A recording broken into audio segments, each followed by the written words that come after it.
Welcome to the Big Three, Fantasy Alarm TV. I'm your host, Ray Flowers. We're going to talk some wide receivers here on Thursday, and we're going to start out with the number 51.7.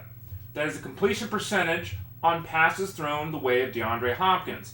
Now, you hear that number and you think to yourself, well, bad quarterback play. Yeah, Ryan Mallett, Brian Hoyer have done that. You also think to yourself, I can't trust DeAndre Hopkins if he's only catching 51.7% of the passes. But here's the key. He leads the NFL with 60 targets through 4 games. That's 15 targets a week on an average. With the volume that high, doesn't matter if he's catching 52% of the passes, he's catching 7 or 8 passes every week. We look at his performance to date, 3 touchdowns in 4 games, over 102 yards per effort. DeAndre Hopkins also faces a Colts team on Thursday night. They may not be without Vontae Davis. DeAndre Hopkins is a wide receiver 1 at this point because of that volume. If Davis is out for the Colts, he's a top 5 play in Week 5 for the Texans.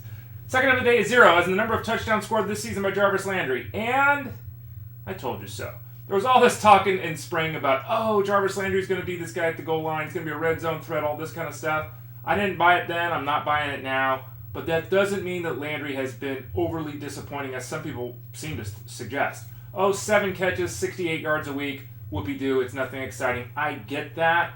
But, folks, you can't be down on a player who's on pace for 112 catches and 1,080 yards. That's the pace of Landry right now. He'll score some, obviously. He'll get his 5-7 touchdowns, something like that. He's not a double-digit touchdown guy. He was never going to be a double-digit touchdown guy. But with Devontae Parker back to help stretch the field, you got Rashard Matthews doing his thing. Mr. Stills is there. It's not a bad group if Ryan Tannehill can find his footing. But don't give up on Jarvis Landry, a PPR monster, and still a solid play even in those non-PPR setups.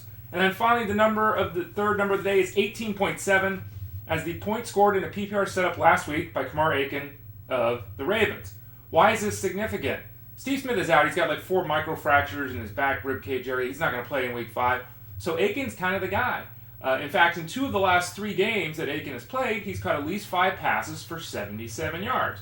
He's more of a wide receiver 3 play, but with the potential to be more than that. Let's not forget, Steve Smith is averaging a ton of targets. He's had games of 17 and 16 targets this season.